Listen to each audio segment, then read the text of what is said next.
Tangisku tak kunjung reda. Aku benar-benar tak dapat menghentikannya. Mengetahui Mas Andra mencintai wanita lain yang tak lain adalah bundanya Maryam.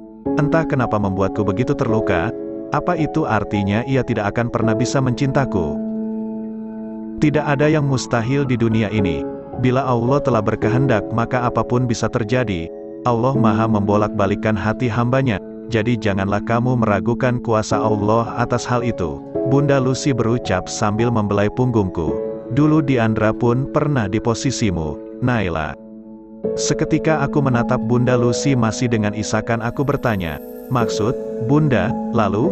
Bunda Lucy menceritakan tentang kisah cinta yang dulu pernah Mas Andra dan Diandra miliki, kisah cinta yang menurutku sangat menyakitkan.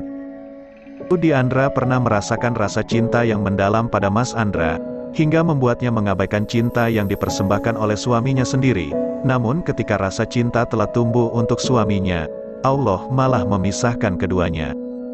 Diandra kehilangan suami dan juga penglihatannya dalam sebuah kecelakaan. Seiring waktu berlalu, Allah pun menumbuhkan rasa cinta pada hati Mas Andra untuk Diandra. Namun cinta Diandra telah sepenuhnya ia berikan untuk suaminya. Mas Andra tahu hal itu, tapi ia tetap mencintai Diandra. Dan ketika itulah, Allah mengambil Diandra dari sampingnya. Bunda mohon, bertahanlah di sisi Andra. Bunda yakin Allah sang pemilik cinta yang suci pasti akan menumbuhkan rasa cinta itu di hati Andra, ucap Bunda Lucy setelah menceritakan semuanya padaku. Aku mengangguk, ya, aku yakin kelak Allah pasti akan menumbuhkan rasa cinta itu di hati Mas Andra, seperti rasa cinta yang dulu Allah tumbuhkan di hati Diandra untuk suaminya, cinta yang benar-benar suci karena cinta itu tumbuh untuk seseorang yang telah Allah halalkan baginya. Mas, kayaknya aku nggak jadi kuliah, ucapku di sela kesibukan kami menonton televisi. Mas Andra menoleh, kenapa? Nggak apa-apa, aku cuma ingin fokus mengurus Maryam dan berbakti padamu. Tidak apa-apa kan kalau aku tidak lanjut kuliah? Mas Andra tersenyum, tentu tidak apa-apa. Terima kasih, ucapku lalu kami terdiam. Entah mengapa suasananya terasa canggung. Aku merasa tidak nyaman dengan Mas Andra. Aku bangkit dan hendak pamit menuju kamar. Namun, panggilan Mas Andra mendahuluiku. Naila, Mas Andra ikut berdiri. Aku pun menoleh menatapnya. Iya, kenapa Mas? Apa yang sebenarnya terjadi? Tangan Mas Andra merengkuh pinggangku. Semenjak pulang dari rumah ayah dan bunda, kamu berubah. Sejenak aku memejamkan mata, berusaha untuk mengontrol gemuruh di hati. Berubah. Aku menoleh ke arahnya, mengabaikan layar televisi yang kini tengah menayangkan drama favoritku. Aku bukan Power Ranger, jadi mana mungkin aku bisa berubah. Sebisa mungkin aku memaksakan diriku untuk tersenyum. Senyumanmu tak sampai ke matamu. Katakan padaku apa yang terjadi. Tangan kanan Mas Andra menyentuh ujung mataku. Tidak ada yang terjadi, Mas. Aku tidak ingin dia tahu kalau aku sudah tahu tentang ia yang mencintai bundanya Maryam. Itu adalah masa lalunya yang menyakitkan dan aku tidak ingin dia terbebani atas hal itu. Mas Andra menyandarkan kepalanya di atas pucuk kepalaku. Maaf kalau aku.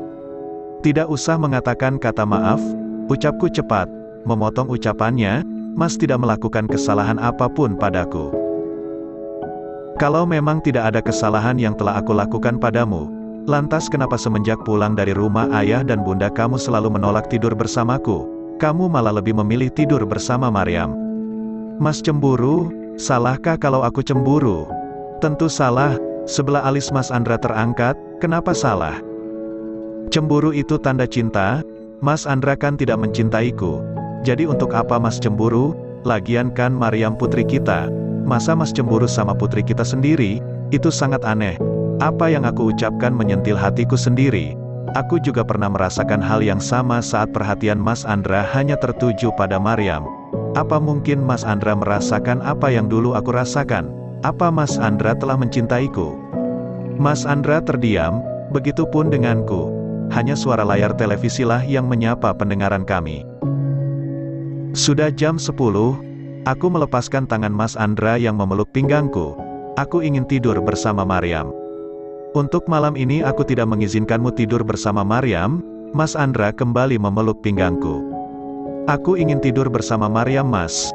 Aku memasang wajah memelas, berharap dia akan memberi izin. Namun sia-sia, ia tetap tidak membolehkan aku tidur dengan Maryam. Aku menghela napas pasrah. Mau tidak mau malam ini aku harus tidur dengan Mas Andra. Sepanjang malam ia mendekap tubuhku, seakan takut kalau aku akan pergi meninggalkannya. Sementara aku benar-benar tidak bisa tidur, mataku tak mampu untuk kupejamkan. Aku sendiri tidak tahu apa yang sebenarnya terjadi padaku. Semenjak pulang dari rumah kedua orang tua Mas Andra, aku tidak bisa tidur dengannya. Bukan karena aku marah padanya karena dia mencintai bundanya Maryam. Bukan juga karena aku tahu seberapa miripnya aku dengan dia. Lantas aku merasa takut kalau Mas Andra akan menganggapku sebagai pengganti Diandra. Sungguh bukan karena itu. Aku sudah dapat menerima itu semua. Itulah takdir yang telah Allah tentukan untukku. Aku tidak berhak mempertanyakan pada Allah kenapa jalan hidupku seperti ini. Itu hak Allah atas diriku karena aku adalah makhluk ciptaannya yang harus tunduk atas segala ketentuannya yang tak mampu untuk diubah meskipun aku terus menangis. Rasa sakit yang kini aku rasakan tentu tidak sebanding dengan rasa sakit yang pernah Diandra rasakan. Tidak juga sebanding dengan rasa sakit yang mungkin masih Mas Andra rasakan hingga sekarang. Justru, seharusnya aku bersyukur pada Allah. Meskipun Allah belum menumbuhkan rasa cinta di hati Mas Andra untukku. Namun, Allah masih mengizinkan aku untuk dapat berada di sampingnya. Aku ingin mulai belajar mencintainya karena Allah, cinta yang tak mengharapkan balasan dari dia yang dicintai, melainkan hanya mengharap balasan dari Allah Sang Maha Pemilik cinta yang sesungguhnya. Bila Allah jatuh cinta kepadamu, maka seluruh penghuni langit dan bumi pun akan jatuh cinta kepadamu. Namun, bila Allah membencimu tak ada yang dapat menjamin kebahagiaan hakiki akan kau rasakan, meskipun seluruh penduduk Burni telah jatuh cinta kepadamu. Yang terpenting adalah cinta dari Allah, bukan cinta dari hambanya. Namun, kenapa cinta itu malah kuabaikan? Aku tidak bisa merasakannya. Lantas aku seakan tak mau berusaha untuk dapat meraihnya, dan bodohnya, aku sama sekali tidak merasa malu akan hal itu padahal Allah lah yang telah menciptakanku dan Allah pula lah yang telah mencukupi segala kebutuhanku. Kenapa belum tidur? Mas Andra kembali membuka matanya. Aku tidak bisa tidur. Jawabku jujur. Ku tatap wajah Mas Andra yang terlihat begitu mengantuk. Dia menatap ke arah jam yang menempel di dinding kamar kami. Kenapa? Apanya yang kenapa? Aku balas bertanya padanya. Kenapa kamu tidak bisa tidur? Tidak tahu. Jawabku tidak jujur. Tidak mungkin juga kan kalau aku harus memberitahu padanya kalau aku tidak bisa tidur karena ada dia di sampingku. Tentu hal itu akan membuatnya tersinggung. Naila, Mas, aku ingin tidur bersama Maryam. Untuk kesekian kali aku memotong ucapannya. Dia menghela napas panjang. Sebelum akhirnya dia melepaskan pelukannya dari pinggangku.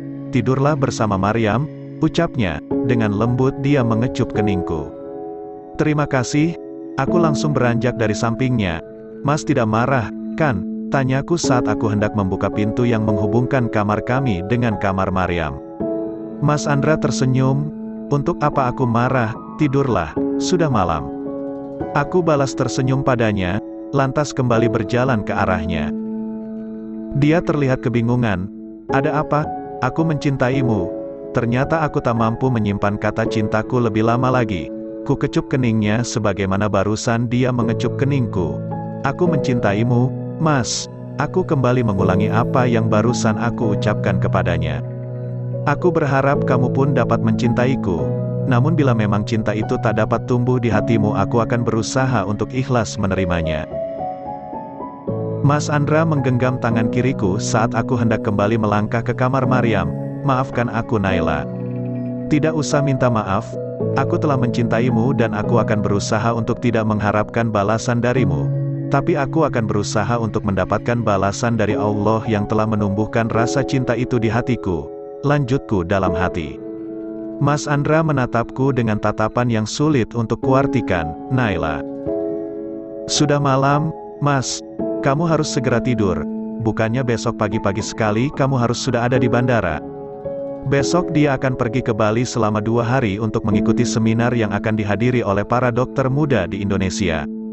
Sebenarnya dia berniat untuk mengajakku dan Maryam, sekalian liburan.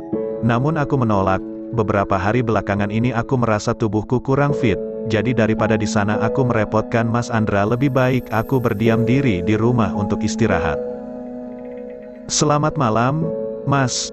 Aku melepaskan tangan Mas Andra yang menggenggam tanganku. Aku janji ini terakhir kali aku akan tidur bersama Maryam. Besok aku akan kembali tidur bersamamu. Besok kan aku akan tidur di hotel, ucap Mas Andra. Aku menepuk keningku. Oh iya, kok aku lupa ya? Mas Andra tertawa. Kamu seperti Maryam. Tanpa dapat aku prediksi, tiba-tiba Mas Andra menarik tanganku, hingga membuatku terjatuh di atasnya. Dia memelukku dengan sangat erat.